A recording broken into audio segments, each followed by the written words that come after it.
marriage counselor.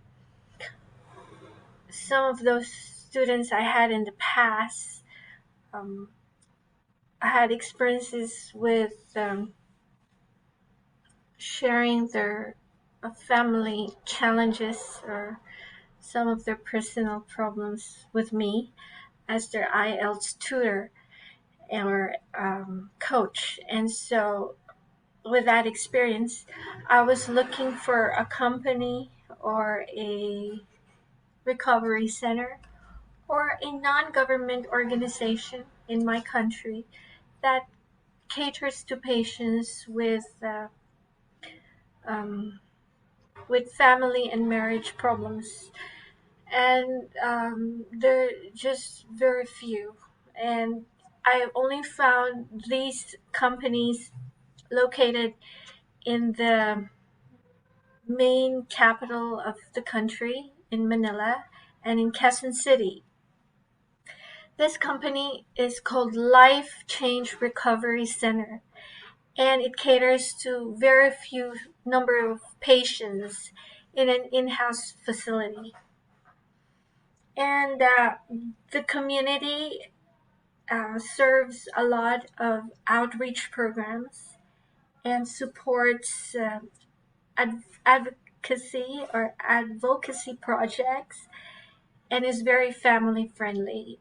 And I think one of the stressors would be the long work hours.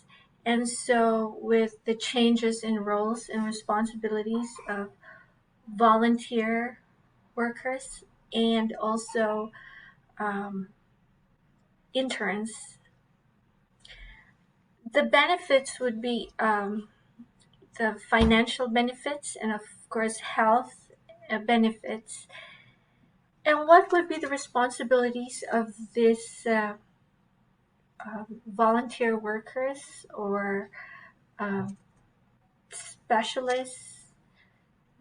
Those with a bachelor's degree or a master's degree in psychology or family marriage counseling, these are the requirements to be a therapist, a family marriage therapist or counselor. So, in my position as a volunteer, I wouldn't have these qualities. So, I can't do the responsibilities or the roles of diagnosing or treating cognitive or affective behaviors, but just an assistant or probably doing assistant work in helping and reaching out to these people or to these patients. But I think this kind of services are very rewarding and fulfilling.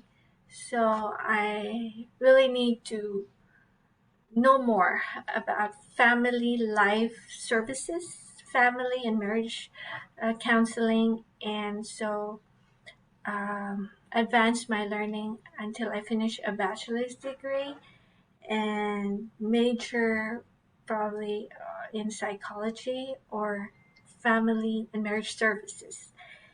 And um, the salary in the Philippines is not that much, but if you're a psychologist or you have a master's degree in psychology and you get to have a salary of about 50,000 pesos. So that's in a month. So uh, if if it is converted to dollars, that would be in a total year there would be an income of about 20 to 30 thousand dollars. Although the minimum or the average would be like $10,000, but that's too minimal if you're living in the U.S. So that's way too small. But in the Philippines, earning around this much is already mm, the average. salary in where I live.